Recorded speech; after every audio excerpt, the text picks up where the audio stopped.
Hi, this is Dale of Sarah's Kids, and I thought I'd tell you this morning some of the things that I do to keep myself semi-organized. One of the things that I had a problem with was buying the same thing over and over again, usually because I like certain colors, and so I buy the same inks or the same stamps or whatever it is. So I decided that I would make some little books for myself so that when I went shopping, I would know what I had. And this is what I have made. They're just simple little spiral bound books. And I used paper from one of those packs that comes for mounting photographs, the cardstock packs. And you can get them at Joann's, you can get them at Michael's, you can get them almost any place. And I cut those at first into 4x4 squares, perfect squares. And this one is for my punches. And you see I have all my border punches, and I labeled them whose punch it was. These happen to be some Martha Stewart. There's some Fiskars. And then I put all my punches, those are blank pages, in this book.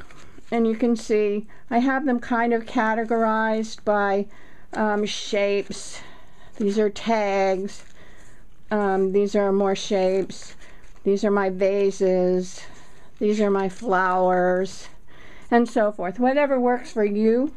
And then I have this little book so that when I go and I want a punch, I can just look through this book and find it, hopefully. And I won't buy the same punch over again. So at first I made little books like this, 4x4. I made one for the punches. I made one for folders. These are all my embossing folders. And you see it's gotten quite thick because I have more and had to put the additional samples on the backs of the ones I'd already punched, or embossed, sorry. Glue. So all of those are in there. And then I have another one for all my inks. These are my alcohol inks, Close to My Heart inks, Versamark, etc., so that I don't buy the same ink over again. And then I made another one for all my dies. And these are in here also. I punched them out and put them on the pages. So that worked pretty well. But then I was discovering that I needed bigger books. So I made this one for all my Sizzix dies. It's hard to see that, maybe.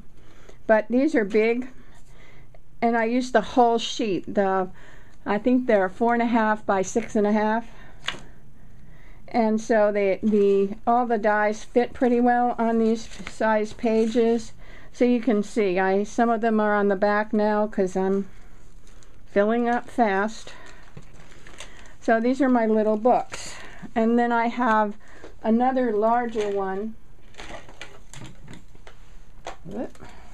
for techniques. And these, I put a sample of the technique and then have a description of how to go about it, so that when I want some inspiration, I have this sample and these directions. So that's what I do to keep myself organized. Now just recently I made another book, and I'll do a video showing you how I did that book. Thanks. I hope this is helpful for somebody.